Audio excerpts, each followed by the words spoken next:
الحمد لله رب العالمين والصلاة والسلام على رسوله الأمين أما بعد أعوذ بالله من الشيطان الرجيم بسم الله الرحمن الرحيم يا أيها الذين آمنوا اتقوا الله حق تقاته ولا تموتن إلا وأنتم مسلمون يا أيها الناس اتقوا ربكم الذي خلقكم من نفس واحدة وخلق منها زوجها وبث منهما رجالا كثيرا ونساء واتقوا الله الذي تساءلون به والأرحام إن الله كان عليكم رقيبا يا أيها الذين آمنوا اتقوا الله وقولوا قولا سديدا يصلح لكم أعمالكم ويغفر لكم ذنوبكم ومن يطع الله ورسوله فقد فاز فوزا عظيما. قال المصنف حفظه الله الفصل الثاني في بيان مصادر العقيدة ومنهج السلف في تلقيها. قال حفظه الله العقيدة توقيفية فلا تثبت إلا بدليل من الشارع. ثم قال حفظه الله ولهذا كان منهج السلف الصالح ومن تبعهم في تلقي العقيدة مقصورا على الكتاب والسنة. قال الله تعالى واعتصموا بحبل الله جميعا ولا تفرقوا. وقال النبي صلى الله عليه وسلم لما سئل عن الفرقة الناجية قال حفظه الله هي من كان على مثل ما أنا عليه اليوم وأصحابي. الحديث رواه الامام احمد رحمہ اللہ. تمام تعریفیں ہر قسم کی بڑائی اور کبریائی ایک اللہ وحدہ لا شریک کے لیے ہے جو خالق بھی ہے، مالک بھی ہے اور معبود برحق بھی ہے. اس کے سوا نہ کسی نے پیدا کیا، نہ کوئی پیدا کرتا ہے، نہ کوئی روزی دیتا ہے اور نہ کوئی بندگی اور عبادت کے مستحق ہے. سبحان اللہ و بحمدہ سبحان اللہ العظیم. درود السلام ہو اس کے بعد اللہ کے آخری نبی امام الانبیاء محمد الرسول اللہ صلی اللہ علیہ وسلم کی ذات گرامی پر جن کو رب العالمین نے رحمت العالمین اسوہ حسنہ بنا کر مبعوث فرمایا. اللہم صلی علی محمد وعلی آل محمد کما صلیت علی ابراہیم وعلی آل ابراہیم انک حمید مجید. اللهم بارك على محمد وعلى آل محمد كما باركت على إبراهيم وعلى آل إبراهيم إنك حميد مجيد. اس حمد و صلات بر نبی علیہ الصلوۃ والسلام کے بعد آج 13 محرم 1436 ہجری رحاب میں عقیدۃ التوحید کا یہ خصوصی درس چل رہا ہے جس میں ہم جس کتاب کا نام عقیدۃ توحید ہے جو شیخ صالح بن فوزان بن عبداللہ الفوزان حفظہ اللہ کی تصنیف کردہ کتاب ہے. اس کتاب کو ہم پڑھ رہے ہیں. پچھلی جمعرات یا پچھلے ہفتے ہم نے اس کتاب کو شروع کیا تھا اور 2 بنیادی باتیں بتائی گئی تھیں. پہلی بات کہ عقیدہ کس کو کہتے ہیں، اس کا لغوی اور اصطلاحی کیا معنی ہے یہ ہم نے بیان کیا، اور اسی کے ساتھ عقیدے کی اہمیت دین میں کیا ہے. عقیدہ کس کو کہتے ہیں اور عقیدے کی اہمیت دین میں کیا ہے، اس کا کیا مقام ہے، یہ بھی ہم نے پڑھا. سلسلہ آگے بڑھتے ہیں. آگے مصنف حفظہ اللہ بیان فرماتے ہیں بیان مصادر العقیدہ ومنہج السلف فی تلقیہا.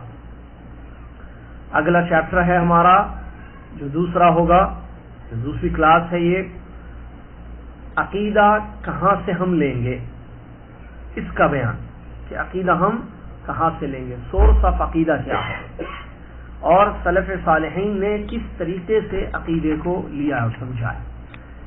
اس کے بعد تیسرا چیپٹر بھی پڑھیں گے انشاءاللہ آج، اور وہ ہے بیان الانحراف عن العقیدہ وسبل التوقی منہ. عقیدہ توحید سے انحراف کا بیان، عقیدہ توحید سے انحراف کا بیان اور انہیں بھٹکنے کا بیان اور اس سے بچنے کی تدابیر یا بچنے کے راستے. عقیدے کی اہمیت ہم نے سنی. دین کی اساس عقیدہ ہے. اعمال کی قبولیت کے لیے عقیدہ شرط ہے. انبیاء کی بعثت کا عقیدہ، انبیاء علیہ الصلوۃ والتسلیم جو الگ الگ قوموں میں الگ الگ زمانوں میں تشریف لائے، ان کی بعثت کا مقصد بھی عقیدے کی تعلیم ہے، صحیح عقیدے کی تعلیم ہے. اعمال کی قبولیت کا دار و مدار صحیح عقیدہ ہے. جنت و جہنم کا دار و مدار صحیح عقیدہ ہے. تو اس کے بعد یہ معلوم ہونا ضروری ہے کہ عقیدہ ہم کہاں سے لیں، اس کا سورس کیا ہوگا، اس کے مصادر کیا ہوں گے. کیا ہم عقیدے کو لوگوں کو دیکھ کر لیں گے، یعنی لوگوں نے جیسے عقیدہ اپنایا ہوا ہے ویسا ہم بھی اپنا عقیدہ رکھیں گے، یا اپنے آبا اور اجداد کے طریقے پر چلتے ہوئے ان کے عقیدے کو ہم اپنا لیں گے، یا ہم اپنے دل سے دماغ سے سوچیں گے کیا صحیح ہے کیا غلط ہے. ہمارا دل ہمارا دماغ جس عقیدے کو اپنا لے ہم اس کو تسلیم کر لیں، جس چیز کو صحیح کہے ہم اس کو صحیح کہیں، جس کو غلط کہے ہم اس کو غلط کہیں. یا پھر میجورٹی کو دیکھا جائے، اکثر مسلمانوں کا اس زمانے میں عقیدہ کیسے ہے، تو ان کا جیسا عقیدہ ہے ہم بھی ویسا عقیدہ اپنا لیں گے. یہ سب سوالات ہیں یا یہ سب چیزیں ہیں جو کہ غلط ہیں. صحیح بات کیا ہے؟ عقیدے کا مصدر، عقیدے کا سورس جزاک اللہ کتاب اور سنت ہو، قرآن اور حدیث، یہ مصدر ہے عقیدے کے.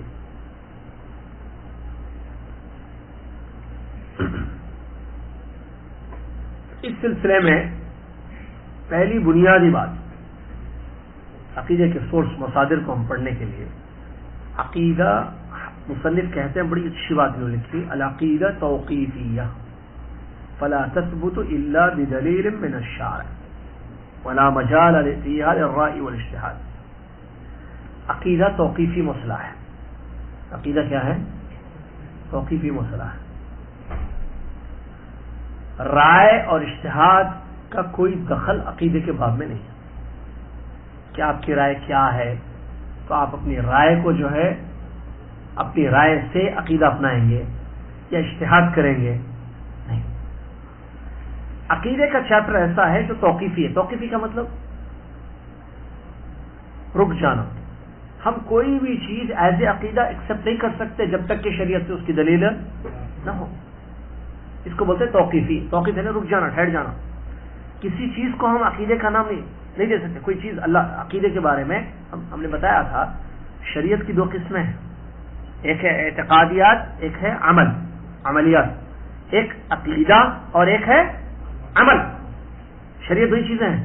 بعض چیزوں کا تعلق عقیدے سے، بعض چیزوں کا تعلق عمل سے ہے. اور جو عقیدہ صحیح تو عمل صحیح، عقیدہ خراب تو عمل بھی خراب. تو عقیدے کا جہاں تک تعلق ہے، ہم کیونکہ عقیدے کی کتاب پڑھ رہے ہیں تو عقیدہ توحید پڑھ رہے ہیں ہم، تو اسی کے سے ریلیٹڈ ساری بات.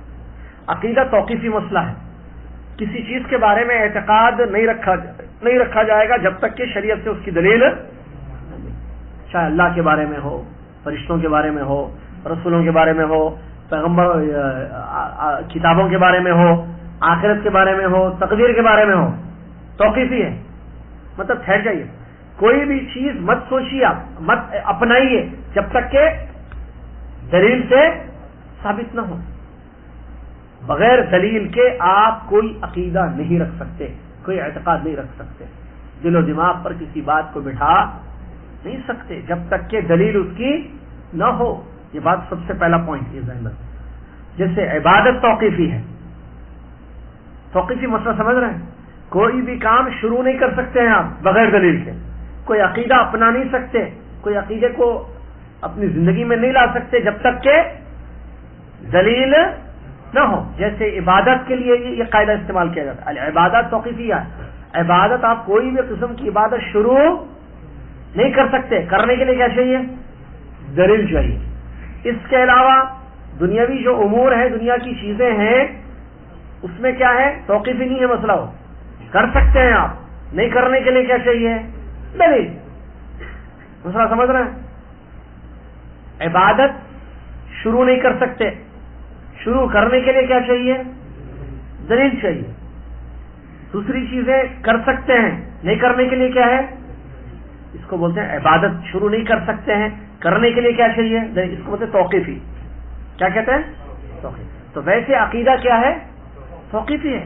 آپ کسی چیز کو عقیدے کا نام نہیں دے سکتے جب تک کہ وہ اس کا ثبوت نہ ملے، ہمیں اتھینٹک نہ ہو، پروف نہ ہو، قرآن و حدیث سے ثابت نہ ہو، اس وقت تک ہم عقیدے کا نام اس کو نہیں دے سکتے، یا عقیدہ اپنا نہیں سکتے ہو. اللہ کے بارے میں کوئی چیز ہم سمجھ لیں گے، اللہ ایسے ہوگا، اللہ یہاں ہوگا، قیامت ایسے آئے گی، اس کے بعد کسی بھی چیز کے بارے میں اعتقاد رکھنا ہم نہیں رکھ سکتے. ایسے ہی رکھنے کے لیے کیا چاہیے؟ تو ہم رک جائیں گے. کسی بھی چیز کے بارے میں، چاہے عذاب قبر ہو، قبر سے ریلیٹڈ مسئلے ہوں، آخرت سے ریلیٹڈ مسئلے ہوں، فرشتوں سے متعلق ہو عقیدہ، یا پیغمبروں سے متعلق عقیدہ ہو، کتابوں سے متعلق عقیدہ ہو، کسی بھی چیز کے بارے میں، یا اللہ کی ذات کے بارے میں ہے، اس کے افعال کے بارے میں ہے، وہ اس کے کاموں کے بارے میں ہے. ٹھیک ہے، کسی بھی چیز کے بارے میں عقیدہ رکھا اصل کیا ہے؟ نہیں رکھا نہیں جائے گا جب تک کہ دلیل ہے تو ہم وہ عقیدہ اپنائیں گے. جیسے اللہ کے بارے میں کیا عقیدہ ہے؟ اللہ کہاں ہے؟ عرش پر، کیونکہ دلیل اس کی موجود ہے. اللہ تعالیٰ عرش پر بیٹھا ہے لیٹا ہے؟ مثال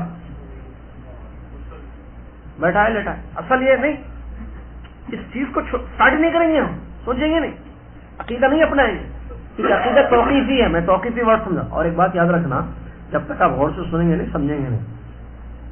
میرا کام سمجھانا، آپ کا کام سمجھا. آپ میں بولنے والا، آپ سننے والے، لیکن آپ بولیں گے الٹا ہو جائے گا مسئلہ. اور یہ کلاس نہیں ہے، یہاں سوال جواب نہیں ہے. آپ سمجھ رہے ہیں؟ ایک کتاب ہم پڑھ رہے ہیں، عقیدہ ہم سمجھ رہے ہیں، تو بیچ میں مت بولیں. میں کوئی سوال رکھوں تو وہ سوال اس لیے نہیں رکھتا ہوں کہ آپ جواب دیں اس کا، میں وہ سوال اس لیے رکھتا ہوں کہ اٹریکٹ ہوں آپ سوچیں اچھا یہ کیا ہے اس کا جواب. جب سوال یہ شکل ہوگا، یہ حدیثوں سے ثابت ہے، نبی صلی اللہ علیہ وسلم کا طریقہ ہے. نبی صلی اللہ علیہ وسلم نے فرمایا کیا تم جانتے ہو، ہے نا، حدیثوں میں کتنی جگہ ہے. تو اس سے کیا ہوگا؟ اچھا کیا آپ جانتے ہیں؟ تو فوراً آدمی کا ذہن جو ہے اس طرف جائے گا، بھائی کیا ہے یہ مسئلہ، کان کھڑے ہو جائیں گے آدمی کے، بھائی کیا ہے یہ چیز. ٹھیک ہے، تو بہت غور سے باریکی ہے، بڑے بڑے اہم مسائل ہیں یہ. آپ غور سے سنیے، انشاءاللہ پوری باتیں آپ کو سمجھ میں آئیں گی جب درس ختم ہو جائے گا. ٹھیک ہے، چلیے. تو عقیدہ توقیفی ہے، ہم یہ سمجھا رہے تھے. عقیدہ توقیفی ہے کا مطلب یہ ہے کسی بھی چیز کے بارے میں ہم عقیدہ نہیں رکھیں گے جب تک کہ اس کا ثبوت ہمیں کتاب و سنت سے نہ ملے. جیسے یہی مسئلہ، اللہ کہاں ہے؟ توقیفی، لیکن ثبوت ملتا ہے، ہاں قرآن و حدیث سے ثابت ہے کہ اللہ عرش پر ہے، تو ہم بھی بولیں گے عرش پر، ورنہ ہم خاموش تھے پہلے. لیکن دلیل ہے تو ہم کہہ رہے ہیں کہ اللہ عرش پر ہے. چلیے، اللہ عرش پر بیٹھا ہے لیٹا ہے، یا اس کے علاوہ اللہ تعالیٰ آسمان دنیا پر اترتا ہے، عرش سے اترتا ہے، عرش خالی ہوتا ہے، پھر عرش کہاں چلا جاتا ہے، یہ سب رکھیں گے؟ کچھ عقیدہ رکھیں گے اس کے بارے میں؟ کیوں؟ توقیفی ہے، ثبوت ہے، کتاب و سنت سے کوئی چیز آئی ہے نہیں. جب نہیں ہے تو ہم بھی خاموش ہیں. ہم کیا کریں گے؟ خاموشی اختیار کریں گے. ہم عقیدہ نہیں اپنائیں گے ایسے. کیوں؟ کیونکہ عقیدہ توقیفی ہے. جیسا عبادت کوئی بھی اسٹارٹ نہیں کر سکتے، کرنے کے لیے کیا چاہیے؟ دلیل. تو عقیدہ پھر اپنا نہیں سکتے ہم جب تک کہ دلیل نہ ہو. ٹھیک ہے، چلیے. اس کے بعد اچھا، اس میں یہ بھی تو رائے اور اجتہاد کا کوئی دخل نہیں ہے عقیدے میں، کہ آدمی اپنی رائے سے کوئی چیز بولے، اس کی رائے کو ہم عقیدے کا نام دے دیں. ٹھیک ہے، آپ کی یہ رائے ہے نا، تو ٹھیک ہے ہم بھی اس کو جو ہے تسلیم کر لیں گے. اب اسی پر جو ہے اعتقاد ہے لوگوں کا. کس پر؟ رائے پر. یہ غلط ہے، دلیل چاہیے، دلیل.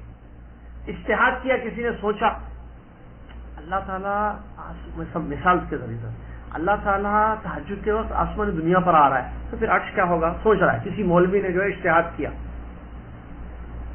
نہیں دونوں بھی ادھر بھی ادھر بھی رہتا ہوگا، ایسے سوچا، اجتہاد نہیں، غلط. اجتہاد نہیں کر سکتے اس پر. سوچ کر کوئی بات آپ نہیں بتا سکتے. کیوں؟ کیونکہ یہ چیپٹر کیا ہے؟ عقیدے کا چیپٹر ہے، توقیفی مسئلہ ہے یہاں.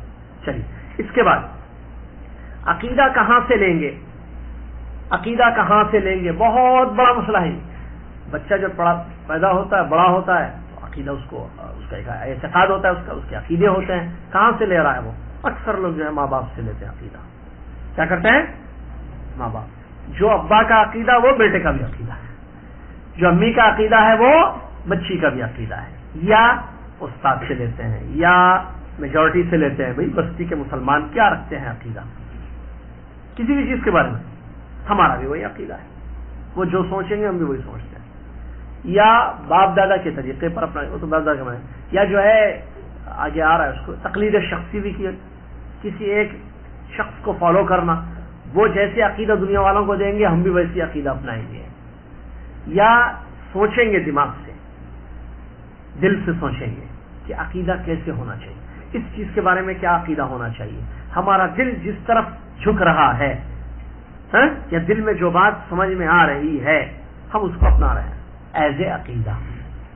یہ سب غلط ہے. پھر عقیدہ کہاں سے لیں گے ہم؟ کتاب اور سنت، قرآن اور حدیث. ضروری ہے جو قرآن میں ہے وہ ہمارا عقیدہ ہے، جو حدیثوں میں ہے وہ ہمارا عقیدہ ہے. ایک چیز جو قرآن میں نہیں ہے، نبی صلی اللہ علیہ وسلم کی حدیثوں میں بھی نہیں ہے، کیا ہم اس کو عقیدہ لیں گے؟ اس کے بارے میں عقیدہ اپنائیں؟ نہیں ہو سکتا، کیونکہ کتاب و سنت سے اس کا ثبوت ہی نہیں ہے. اچھا کیوں یہ کہا جا رہا ہے کہ یہ دونوں ضروری ہیں؟ اس لیے کہ اللہ تعالی سے زیادہ کوئی جانتا ہے؟ لا احد اعلم باللہ، لا احد اعلم باللہ من اللہ. اللہ کے بارے میں اللہ سے زیادہ کون جانتا ہے؟ اللہ کے بارے میں عقیدے رکھنا ہے نا بھائی، اللہ کون، کیا ہے، کہاں ہے، ٹھیک ہے، اس کے کام کیا ہے، اس نے کیوں پیدا کیا ہے وغیرہ، فرشتوں پر ایمان وغیرہ، بہت ساری چیزیں عقیدے کی چیزیں، ارکان عقیدہ جو ہے. تو اللہ سے زیادہ کسی کا علم ہے؟ سورس آف عقیدہ قرآن و حدیث کیوں ہے، اس کا جواب دیا جا رہا ہے. قرآن و حدیث کیوں؟ کیونکہ قرآن اللہ کا کلام ہے اور اللہ سے زیادہ کوئی بھی نہیں. اللہ کے بارے میں اللہ سے زیادہ کوئی جانتا ہے؟ فرشتوں کے بارے میں اللہ سے زیادہ کوئی جانتا ہے؟ آخرت کے بارے میں اللہ سے زیادہ کوئی جانتا ہے؟ ارے یہ تو اللہ نے ہم سے کہا ہے کہ ہم اس پر ایمان رکھیں، عقیدہ رکھیں. تو اس سے زیادہ کون جانتا ہے؟ اس کا حکم ہے کہ ہم مانیں یہ چیزوں کو، ہم مانتے ہیں، عقیدہ رکھتے ہیں. ٹھیک ہے نا؟ کتابیں اللہ تعالیٰ نے اتاری تو اللہ سے زیادہ کون جانتا ہے کتابوں کے بارے میں؟ اور یہ جو آخرت سے ریلیٹڈ چیزیں ہیں، موت ہے، قبر کے سوالات اور عذاب ہے، میدان حشر کے مسائل ہیں، ٹھیک ہے، اعمال نامے کا تولا جانا ہے، یا اسی طریقے سے اللہ تعالیٰ کا حساب و کتاب لینا ہے، ان سارے یا قیامت کے جو احوال ہیں، قیامت کے دن جو چیزیں ہونے والی ہیں، جو عقیدہ ہے ہمارا آپ کا ہے نا. آپ مانتے نہیں مانتے؟ اعمال نامے تولے جائیں گے، عقیدہ ہے اس پر آپ کا؟ جنت جہنم پر عقیدہ ہے آپ کا یا نہیں ہے؟ تو یہ جنت جہنم وغیرہ ان سب چیزوں پر ایمان لانے کے لیے، عقیدہ رکھنے کے لیے کس نے کہا ہے؟ اللہ تعالیٰ نے. تو پھر اللہ سے زیادہ کوئی جانتا ہے ان چیزوں کو؟ اللہ علیم ہے، علام الغیوب ہے. اللہ علیم ہے، علام الغیوب ہے. اس سے زیادہ کسی کا علم نہیں ہے، بلکہ اس نے انسان کو علم دیا. علم الانسان ما لم یعلم. قرآن کی آیت ہے، اقرأ باسم ربک الذی خلق خلق الانسان من علق اقرأ وربک الاکرم الذی علم بالقلم علم الانسان ما لم. کیا مطلب علم الانسان ما لم یعلم؟ اللہ نے انسان کو وہ سکھایا جو انسان جانتا نہیں تھا. تو جب اللہ نے سکھایا تو اللہ سے زیادہ کوئی نہیں جانتا ہے. تو پھر یہ جو قرآن ہے یہ کس کی کتاب ہے؟ ہم سورس آف عقیدہ کیا کہہ رہے ہیں؟ سورس آف عقیدہ کیا ہے؟ پہلا سورس کیا ہے عقیدے کا؟ اگر ایک مسلمان چاہتا ہے کہ بھائی مجھے عقیدہ سیکھنا ہے، میں کہاں سے سیکھوں؟ آپ سے، ان سے، لوگوں سے، باپ دادا سے سوچ کر، میجورٹی سے، یا کسی ایک شخص کی بلائنڈلی فالوئنگ کرتے ہوئے؟ نہیں، قرآن سے سیکھیے عقیدہ. کیوں قرآن سے سیکھوں میں عقیدہ؟ سوال اس لیے کہ قرآن اللہ کا کلام ہے اور اللہ تعالیٰ سب سے زیادہ جانتا ہے. سمپل بات. تو اس نے جو بات بتائی ہے وہ سب سے سورس آف عقیدہ، سب سے پہلا مصدر، پہلا سورس عقیدے کا یا دین کا، اسلام کا کیا ہے؟ اللہ کی کتاب قرآن مجید ہے جو ہدایت انسانوں کی. اس میں الرحمن علی العرش استویٰ ہے تو آپ بھی وہی بولیے. وسیع کرسیہ السماوات والارض، آپ بھی کرسی کے بارے میں وہی عقیدہ رکھیں. اس میں ہے والوزن یومئذ الحق، قیامت کے دن اعمال نامے تولے جائیں گے. اس میں ہے، کس میں؟ قرآن میں. تو آپ بولیے قیامت کے دن اعمال نامے تولے جائیں گے، میرا عقیدہ ہے یا نہیں ہے؟ وہ بھی آیت وَجَاءَ رَبُّكَ وَالْمَلَكُ صَفًّا صَفًّا، اللہ تعالیٰ آئے گا بندوں کے حساب میں، فرشتے سب کھڑے ہوں گے. تو اللہ تعالیٰ قیامت کے دن بندوں کا حساب لینے آئے گا. تو آپ عقیدہ رکھیے اللہ حساب لینے آئے گا. ٹھیک ہے.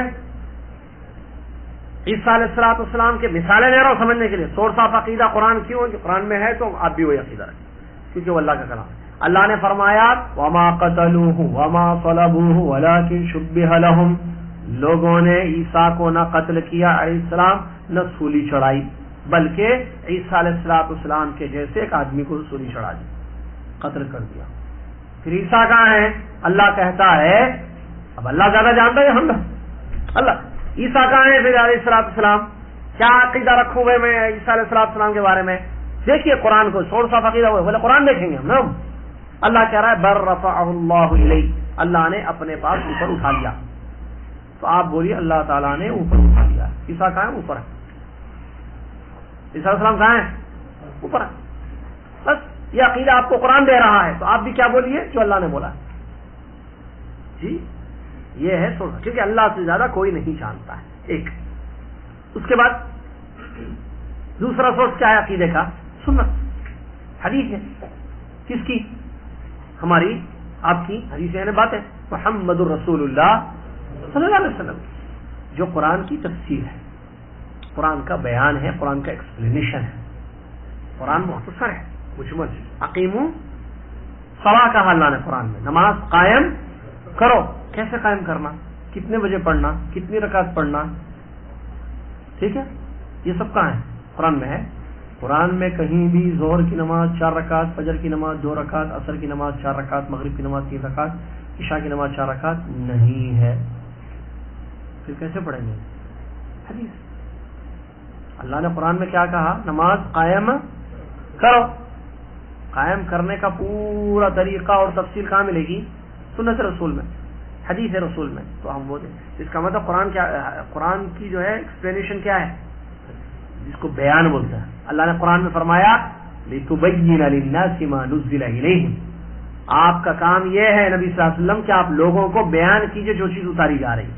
تو آپ نے بیان کیا، دیکھو نماز قائم ایسے کرو گے، یہ فجر کی 2 رکعت، یہ ٹائم ہے، یہ سٹارٹنگ ٹائم ہے، یہ اینڈنگ ٹائم ہے، یہ ظہر کی نماز 4 رکعت، یہ سٹارٹنگ ٹائم. یہ اللہ نے فرمایا زکوٰۃ ادا کرو، کہ کتنی زکوٰۃ نکالنی ہے، کس مال سے زکوٰۃ نکالنی ہے. یہ پوری تفصیل کہاں ملے گی آپ کو؟ حدیثوں. تو اس کا مطلب جیسا کہ علماء نے کہا، بہت اچھی بات، قرآن حدیث کا زیادہ محتاج ہے، نہ کہ حدیث قرآن کی زیادہ محتاج ہے. سمجھ میں آ رہا؟ حدیث قرآن کی زیادہ محتاج ہے یا قرآن زیادہ حدیث کی محتاج ہے؟ سوال. لوگ ایک دم ڈر جاتے ہیں، ایسا کیسے بولیں گے قرآن زیادہ؟ قرآن احوج الی السنہ، علماء نے کہا والقرآن احوج الی السنہ من السنۃ الی القرآن. قرآن حدیث قرآن کی محتاج ہے، اس سے زیادہ قرآن حدیث کا محتاج ہے. جی محتاج کیا مطلب؟ سمجھنے کے لیے بھائی محتاجی، اور بات قرآن کی ہو رہی ہے. ٹھیک ہے، یعنی قرآن کو سمجھنے کے لیے ضروری ہے حدیث، نہ کہ حدیث کو سمجھنے کے لیے قرآن کی ضرورت ہے. اس سے زیادہ یہ ضروری ہے. کون ضروری ہے نا، لیکن قرآن کو سمجھنے کے لیے کس کی زیادہ ضرورت ہے ہمیں؟ جن پر اتری، جس میں کلام اللہ اترا محمد صلی اللہ علیہ وسلم پر، وہ بتائیں گے ہمیں ساری چیزیں. تو پھر جب نبی علیہ السلام کی حدیث سنت قرآن کی تفسیر ہے اور قرآن سورس آف عقیدہ ہے، فرسٹ پہلا مصدر ہے عقیدے کا، تو پھر دوسرا مصدر کیا ہوا؟ حدیث ہے. کیوں؟ کیونکہ اللہ کے بارے میں اور جن جن چیزوں کے بارے میں عقیدہ رکھنا ہے، اللہ کے بعد دنیا میں سب سے زیادہ کون جانتا ہے یا کون جانتے ہیں؟ محمد الرسول اللہ. کیا ایسے کہ اللہ کے بارے میں اللہ سب سے زیادہ، اللہ تعالیٰ اپنے بارے میں سب سے زیادہ جانتا ہے. اللہ کے بعد انسانوں میں سب سے زیادہ اللہ تعالیٰ کے بارے میں کون جانتے ہیں؟ کوئی دو رائے نہیں ہے بھائی، محمد صلی اللہ علیہ وسلم ایک ہی جواب ہے، دو جواب نہیں ہے، آپشن نہیں رہتا ہے ٹک کیجئے، نہیں ایک ہی جواب ہے، ٹک کر رہی نہیں ہوں، آنسر ایک ہی ہے اس کا، محمد الرسول اللہ۔ یہ سب سے زیادہ اللہ تعالیٰ کو پہچانتے ہیں، اللہ تعالیٰ کو جانتے ہیں۔ پھر اسی طریقے سے اللہ تعالیٰ نے جن چیزوں پر ایمان لانے کے لیے کہا ہے، جیسے فرشتے ہیں، کتابیں ہیں، پیغمبر ہیں، آخرت ہے، قیامت ہے، تقدیر ہے، ان سب چیزوں کے بارے میں سب سے زیادہ کون جانتے ہیں انسانوں میں؟ محمد صلی اللہ علیہ وسلم۔ کوئی شک ہے؟ نہیں ہے نا بھائی، انہوں نے تو بتایا ایسے ہوگا ایسے ہوگا ایسے ہوگا سب۔ تو پھر سورس آف عقیدہ دوسرا کیا ہوا؟ حدیثیں، سنت۔ تو قرآن میں جو ہے وہ عقیدہ ہم اپنائیں گے، اس کے بعد نمبر 2 حدیثیں محمد صلی اللہ علیہ وسلم کی، جس کو سنت بھی کہتے ہیں، اس میں جو جو چیزیں وہ عقیدہ رکھیں گے۔ نبی صلی اللہ علیہ وسلم نے فرمایا، جیسے مثال میں نے ابھی تھوڑی دیر پہلے ایک مثال دی کہ ترازو پر ہمارا عقیدہ ہے یا نہیں ہے؟ کیا ترازو؟ میزان، کیا؟ اعمال نامے کا میزان، ٹماٹے آلو کا نہیں۔ میزان تو ہے، لیکن قیامت کے دن جو میزان نصب کیا جائے گا اعمال نامے تولنے کے لیے، نیکیاں برائیاں تولنے کے لیے، نیکیاں زیادہ ہے یا برائیاں زیادہ ہے، یہ اللہ تعالیٰ نے قرآن میں فرمایا والوزن یوم، وزن ہوگا، وزن میزان، ٹھیک ہے۔ تو اب اس کی تفسیر میں حدیث ملتی ہے، نبی صلی اللہ علیہ وسلم فرماتے ہیں قیامت کے دن جو نامہ اعمال تولے جائیں گے ترازو میں، اس کے 2 پلڑے ہیں، کیا ہیں؟ 2 پلڑے، ایک میں نیکیاں ڈالی جائیں گی، دوسرے میں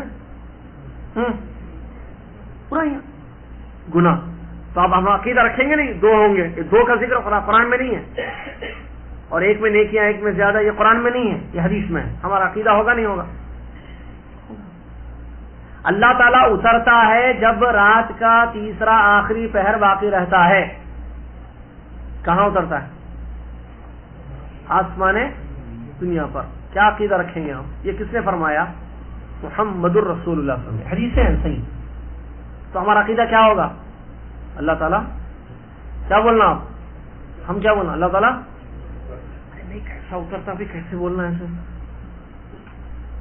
میں اس چکر میں نہیں پڑوں گا، تہجد کا وقت ہے، اللہ دعائیں سنتا ہے، اللہ قبولیت کا وقت ہے، مسئلہ ختم ہے، اتنا ہی عقیدہ رکھوں گا۔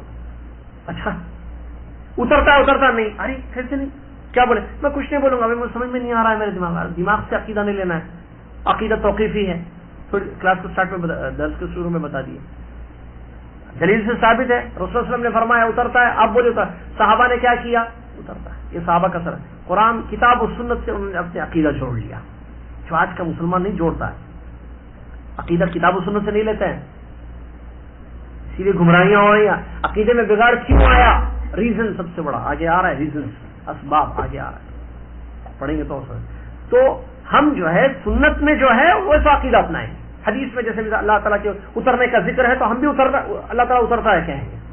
امان اللہ میں تولے جائیں گے، 2 پلڑے ہوں گے، ایک میں نیکیاں ایک میں گناہ، خلاص۔ نبی صلی اللہ علیہ وسلم نے فرمایا کہ نیکیاں تولی جائیں گی، ٹھیک ہے، یہ روزہ جو ہے سفارش کرے گا، قرآن سفارش کرے گا، ہے نا حدیث ہے، بلکہ سوروں کے بارے میں بھی، سورہ بقرہ، آل عمران وغیرہ۔ تو ہمارا عقیدہ ہوگا ہاں، اب کیسے کرے گا، اس کا منہ ہوگا کیا، زبان ہوگی کیا؟ عقیدے میں عقل کا دخل نہیں ہے، ٹھیک ہے، عقل اس کو ایکسپٹ نہیں کرتی، بھائی ایک چیز کیسے تو، لیکن عقیدہ عقل سے نہیں لیا جائے گا، وہی تو ہم نے شروع، عقیدہ توقیفی ہے، کہاں سے لیں گے عقیدہ؟ قرآن سے یا حدیث سے؟ حدیث سے یہ بات ثابت ہے تو بات ختم ہے، حدیث سے یہ بات ثابت ہے تو بات ختم ہے، ہم جو حدیث سے ثابت ہے وہ ایسا عقیدہ اپنائیں گے۔ تو یہ 2 بنیادی چیزیں ہیں، نمبر 1 کتاب، نمبر 2 جی سنت۔ تو اب اس کے بعد سلف صالحین یعنی صحابہ انہوں نے کیا کیا؟ صحابہ کا عقیدہ تھا نا، سب کا عقیدہ صحیح تھا جی، انہوں نے کیا کیا؟ اللہ تعالیٰ کے بارے میں جو باتیں قرآن و حدیث سے ثابت ہے وہ ایمان لائے۔ کون؟ اللہ تعالیٰ کے بارے میں، سنیے غور سے میری بات، جملے سنیے میرے، اللہ تعالیٰ کے بارے میں جو باتیں، ذرا آگے آ جائیے، بلکہ آئندہ سسٹم کے جو لائن سے بیٹھتے جائیں تو بہتر ہوگا، پیچھے آنے والا۔ اللہ تعالیٰ کے بارے میں جو چیز قرآن سے ثابت ہے، جیسے کہ اللہ عرش پر ہے مستوی، ٹھیک ہے، اللہ تعالیٰ سنتا ہے، اس کے نام ہیں، اس کے صفات ہیں جو کتاب قرآن میں ہے پورے، اور اسی طرح جیسے حدیثوں میں جو جو چیزیں اللہ تعالیٰ کے بارے میں آئی ہیں صحیح حدیثوں میں، صحابہ نے کیا کیا؟ ایمان لائے اس پر. صحابہ کیا کیے؟ ایمان لائے اور انہوں نے وہ عقیدہ اپنایا. اور جو چیزیں قرآن اور حدیث سے ثابت نہیں ہیں اللہ تعالیٰ کے بارے میں، ان لوگوں نے اس کی نفی کی، اس کے پیچھے نہیں پڑے. جو قرآن و حدیث سے ثابت نہیں ہے، جو ثابت ہے وہ صحابہ نے اپنا لیا اس کو. جیسے یہی کہ اللہ عرش پر ہے، تہجد کے وقت اللہ اترتا ہے وغیرہ وغیرہ. ٹھیک ہے، اللہ سمیع ہے، اللہ سنتا ہے، اللہ ہنستا ہے، اللہ بات کرتا ہے، یہ سب قرآن ہے. اللہ بات کرتا ہے، اللہ غصہ بھی ہوتا ہے نا قرآن و حدیث سے ثابت. غیر المغضوب علیہم غضب اللہ علیہم، قرآن میں اللہ کا غصہ ہوا. تو جو باتیں اللہ کے بارے میں کتاب و سنت سے ثابت ہیں، صحابہ نے کیا کیا؟ اس پر ایمان رکھا، اعتقاد رکھا، عقیدہ رکھا اس پر. اور جو چیزیں ثابت نہیں ہیں، جو اللہ نے اپنی ذات سے نفی کی ہے، جیسے لم یلد ولم یولد، لا تأخذہ سنۃ ولا نوم، وما مسنا من لغوب، تو صحابہ نے بھی وہی کہا. جو ثابت ہے اس کو اپنایا، جو ثابت نہیں ہے اس کا کیا کیا؟ انکار. اس پر صحابہ کی اس میں اب جب یہ مسئلہ تھا تو کوئی اختلاف بھی نہیں تھا عقیدے میں. پھر عقیدے میں اختلاف آیا؟ جو اللہ اور اس کے رسول سے ثابت تھا صحابہ نے اس پر ایمان رکھا. جو ثابت نہیں ہے اس کے پیچھے نہیں پڑے، اس کی کھوج میں نہیں گئے. سمجھ میں آ رہا؟ تو پھر یہ پوری صحابہ کی جماعت جو ہے پوروں کا ایک ہی عقیدہ تھا اللہ کے بارے میں، یا جن چیزوں پر ایمان رکھنا چاہیے. آپ کسی بھی صحابی کو پوچھ کر دیکھیں، بڑے صحابہ چھوٹے صحابہ، خلفاء میں سے ہوں یا عام ہوں، عشر مبشرہ میں سے ہوں یا دوسرے صحابہ ہوں، مہاجرین صحابہ میں سے ہوں یا انصار صحابہ میں سے ہوں، سب کا ایک عقیدہ. ان عقیدے میں نو اختلاف، تو ایک جماعت تھی. وہ اللہ اتنا پیارا، صاف اور شفاف، بالکل پانی کے جیسے ان کا عقیدہ تھا. پھر اس کے بعد عمل، انہیں عقیدہ صحیح تھا ان کا سب کا، تو وہ سب متحد تھے، مختلف نہیں تھے. اختلاف، ایک صحابی کچھ کہہ رہے ہیں نہیں اللہ ہر جگہ ہے، دوسرے صحابی کہہ رہے ہیں نہیں اللہ عرش پر ہے، تیسرے صحابی کہہ رہے ہیں نہیں اللہ ہمارے دلوں میں رہتا ہے، چوتھے صحابی کہہ رہے ہیں نہیں اللہ شہر کے قریب رہتا ہے. ایسا نہیں، دو عقیدے نہیں ملتے ہمیں، ٹو ٹائپس کے نہیں ملتے، ایک ہی عقیدہ سب کا. تو یہ سب جو ہے کیا ہوا؟ قائم رہے ایک عقیدے پر، کامیاب رہے. اللہ تعالیٰ نے ان کے بارے میں کیا فرمایا؟ رضی اللہ عنہم. اسی لیے ہر صحابی کے آگے آپ یہ ورڈ استعمال کرتے ہیں نا، علی رضی اللہ عنہ، ابو بکر رضی اللہ عنہ، عثمان رضی اللہ عنہ، طلحہ رضی اللہ عنہ، زبیر رضی اللہ عنہ، عبداللہ رضی اللہ عنہ، عبداللہ بن عباس رضی اللہ عنہ، جابر رضی اللہ عنہ، سعد، انس رضی اللہ عنہ. سب کیوں؟ کیونکہ اللہ نے ان کے سب کے بارے میں کہا رضی اللہ عنہم. ان کے عقیدے سے، ان کے عمل سے اللہ تعالیٰ کیا ہو گیا؟ راضی ہو گیا. یہ پوری ایک جماعت تھی، ایک جماعت تھی. اللہ تعالیٰ فرماتا ہے وَاعْتَصِمُوا بِحَبْلِ اللَّهِ جَمِيعًا وَلَا تَفَرَّقُوا. اس آیت پر عملی طور پر انہوں نے عمل کیا. تم سب مل کر اللہ کی رسی کو مضبوطی سے تھام لو اور فرقوں میں مت بٹنا. اس آیت پر کس کا عمل رہا آپ بتائیے؟ صحابہ فرقوں میں تھے، الگ الگ عقیدے تھے، ڈفرنٹ نہیں، سب کا ایک عقیدہ تھا، اے اللہ کی رسی کو مضبوطی سے تھامے ہوگا. اللہ نے فرمایا فَإِمَّا يَأْتِيَنَّكُم مِّنِّي هُدًى فَمَنِ اتَّبَعَ هُدَايَ فَلَا يَضِلُّ وَلَا يَشْقَىٰ. تمہارے پاس ہدایت کی باتیں میری طرف سے آئیں گی تو جو شخص ہدایت کی پیروی کرے نہ وہ بھٹکے گا نہ وہ بدبخت ہوگا. اس آیت پر ان کا عمل، انہوں نے ہدایت کی پیروی کی، جو باتیں قرآن و حدیث سے ان کے سامنے آئیں اس پر عقیدہ رکھا اور ویسے عمل کیا تو وہ ہدایت کے راستے پر چلے آئے. ٹھیک ہے، اور اسی لیے ان لوگوں کو فرقہ ناجیہ کہا جاتا ہے. کس کو؟ نبی علیہ الصلوۃ والسلام نے اپنی حدیث شریف میں اس بات کی خبر دی ہے کہ امت فرقوں میں بٹ جائے گی. کہتے ہیں مصنف حفظہ اللہ علیہ عقیدے بگڑیں گے، ایک نہیں ہوگا جیسے صحابہ کا عقیدہ ہے. عقیدے میں اختلاف آئے گا، الگ الگ عقیدے ہوں گے، الگ الگ عمل ہوگا. جی یہ خبر بھی نبی صلی اللہ علیہ وسلم نے پیشین گوئی. اس پیشین گوئی کا مطلب یہ نہیں کہ بہت اچھی چیز ہے، یہ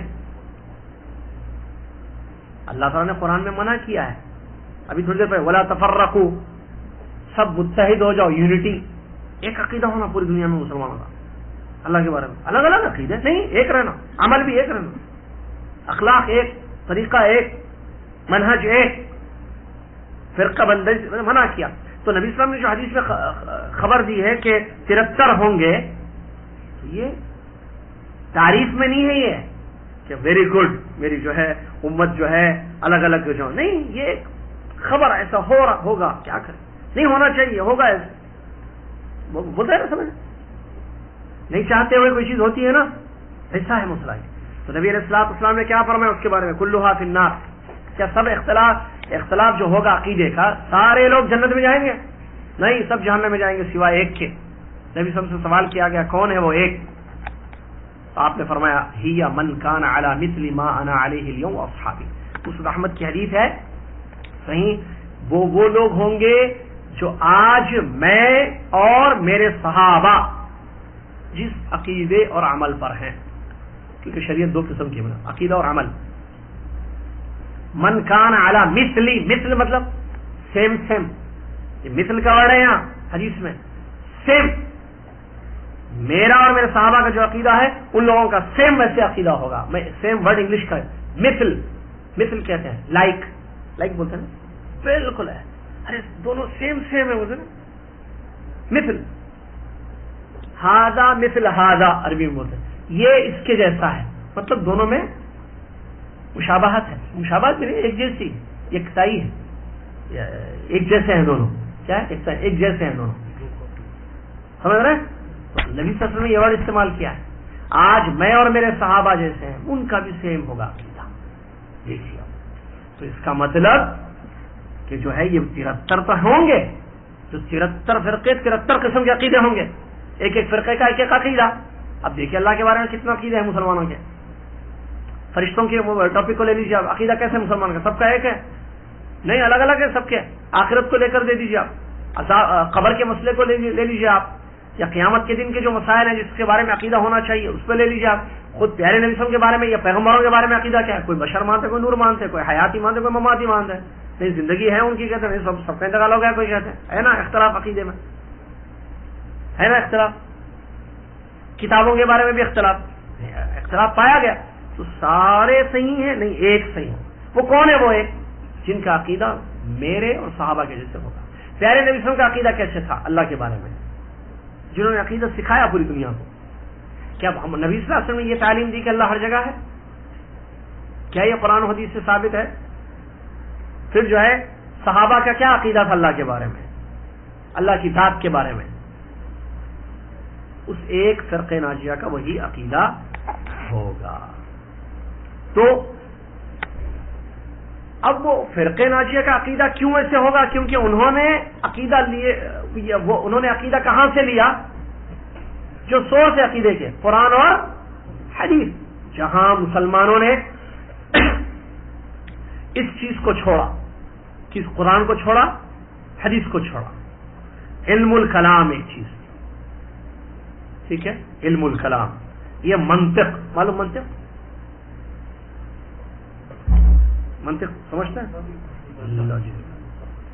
منطق میں کیسے ہوتے ہیں؟ آپ جو ہے گندگی کھاتے ہیں، ہاں میں گندگی کھاؤں، میں پروف کروں گا. اچھا آپ نجاست کھاتے ہیں، ارے کیسی بات ہے ذرا، ارے ہم پروف کرے گا. آپ نجاست کھاتے ہیں، کیسے کرے گا؟ آپ مرغی کھاتے ہیں، ہاں کھاتے ہیں. مرغی کیا کھاتی؟ اس کو بولتے ہیں منطق. مرغی کیا کھاتی؟ اور گندگی کھاتی. پھر آپ مرغی کھاتے مرغی کیا کھاتی؟ خاموش ہو گیا. اس کو بولتے ہیں منطق. پھر آگے کیا ہے؟ مثال لے رہا ہوں، سمجھنے کی خطرناک ہے. ایسے ہی بولا آدمی بولے گا نہیں ارے میں پروف کر دوں گا، اس کے بعد بات کریں گے. آپ ناراض کیوں ہو رہے ہیں؟ آپ لیٹ می کمپلیٹ بولے گا. اس کا بولے گا مرغی کھاتے نہیں کھاتے. مرغی کیا کھاتی؟ بول ہاں مرغی گندگی کھاتی. مرغی آپ کھاتے؟ مرغی گندگی کھاتی، آپ مرغی کھاتے، آپ گندگی کھاتے. اس کا مطلب اس کو علم ایسا. تو ایسے کیا کیے؟ عقیدے میں لائے. جی عقیدہ بگڑا کیوں معلوم ہے آپ کو؟ مسلمانوں کا کتاب سننا چھوڑ دیے. جو بیسک سورس تھے عقیدے کے، عقیدہ لینا ہی ہے قرآن سے حدیث سے. بھائی عقیدہ توقیفی مسئلہ ہے. اب کیسے جو ہے قرآن کو حدیث کو چھوڑ سکتے؟ تو لوگوں نے کیا کیا؟ قرآن حدیث چھوڑ کے علم و کلام کو لیا، منطق کو لیا. یہ ابھی جو میں نے مثال دی مرغی کی، یہ منطق ہے. کچھ کا کچھ بنا دیتے آدمی کو منطق سے.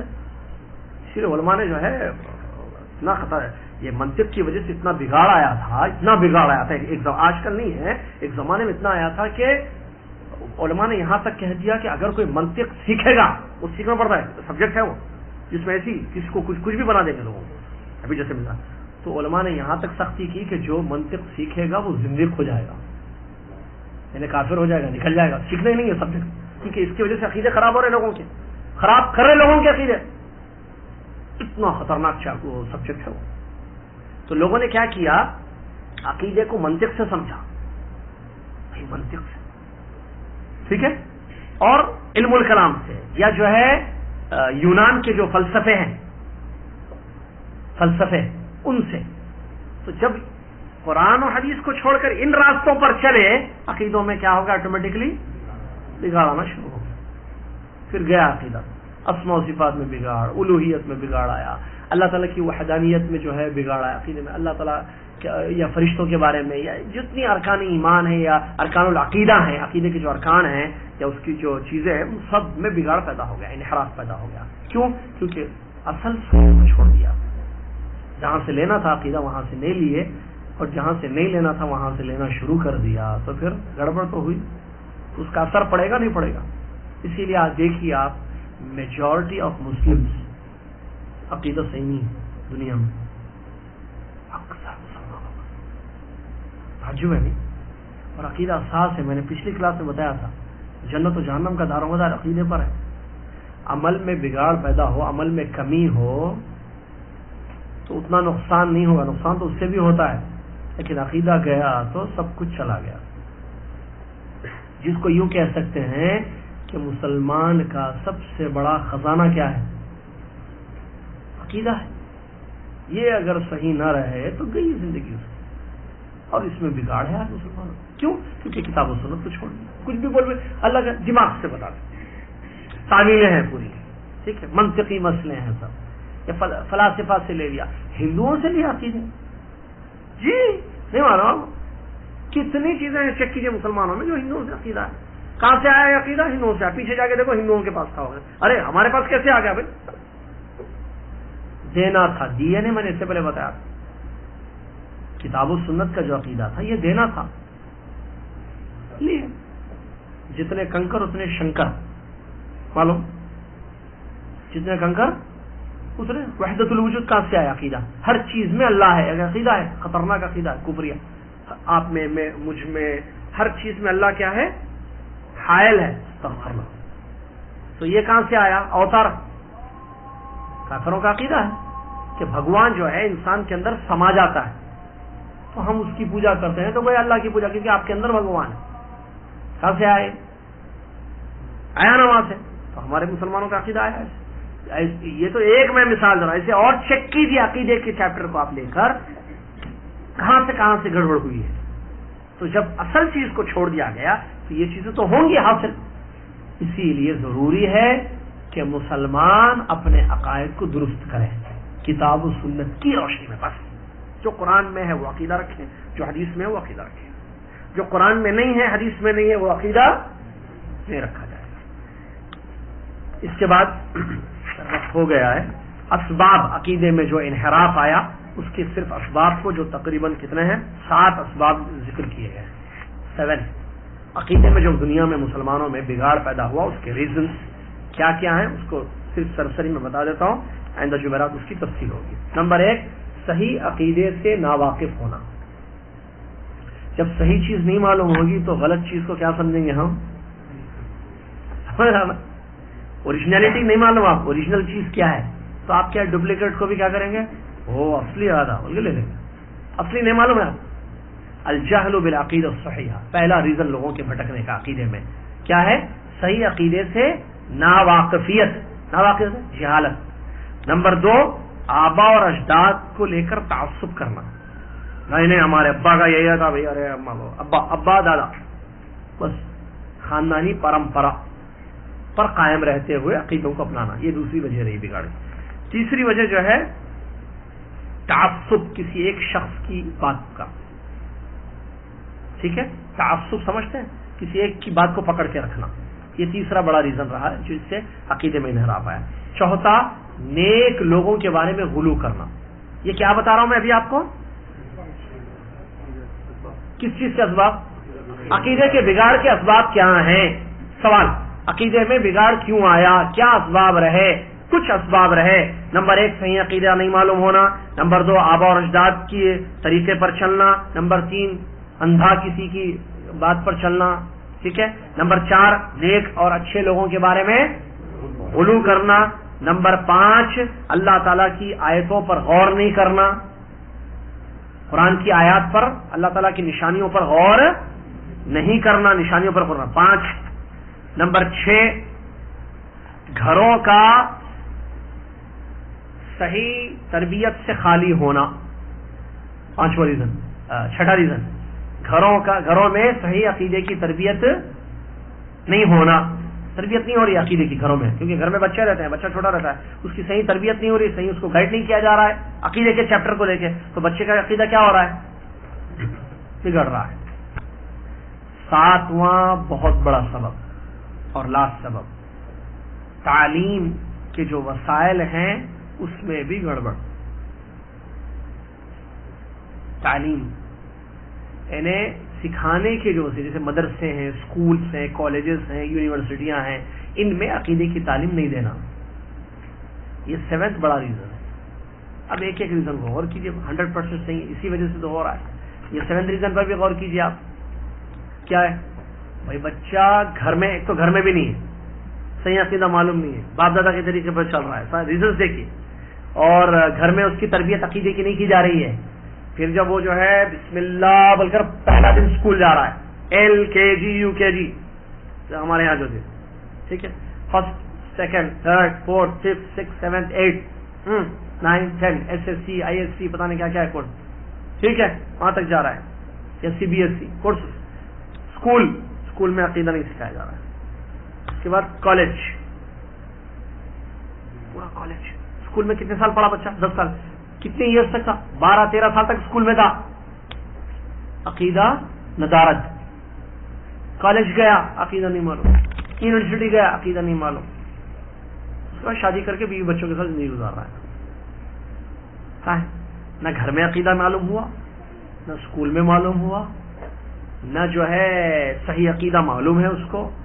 باپ دادا جو سمجھا رہے ہیں، جو سکھا رہے ہیں، اسی کو اپنا رہا ہے. یہ سارے ریزنس ہیں جس کی وجہ سے عقیدہ بگاڑا. یہ ایک گھر کا حال ہے تو دوسرا گھر، تیسرا گھر، چوتھا گھر، اسی طریقے سے سوسائٹی، اسی طریقے سے پورا محلہ، پھر بستی، پھر village, district, city, state, country, world. گئی نہ گئی پوری بھاڑ میں.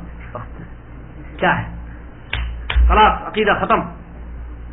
یہی حال ہے. دیکھ چیک کیجیے گھر میں کہیں بھی نہیں. چینلز کوئی صحیح عقیدے کا چینل نہیں چلتا، اردو میں انگلش میں چلتا، سب بگڑ، بلکہ اس کے ذریعے اور عقیدے بگاڑ رہے ہیں. چلو وہ ایک الگ داستان ہے. اب کیا حال ہوگا؟ صحیح چیز معلوم بھی نہیں ہے، غلط چیزیں بتائی جا رہی ہے.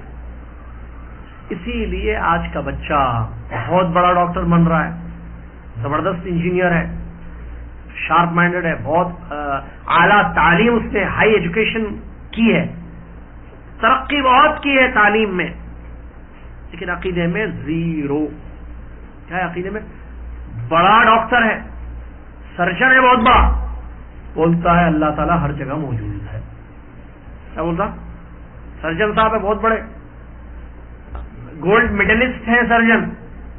عقیدہ زیرو، صفر. اللہ تعالیٰ سے دعا ہے اللہ تعالیٰ مجھے اور آپ کو صحیح عقیدہ اپنانے کی توفیق عطا فرمائے. اس کی اہمیت کو مد نظر رکھتے ہوئے اس کی تعلیم کو صحیح عقیدے کی عام کرنے کی توفیق عطا فرمائے. آمین. واخر دعوانا رب العالمین.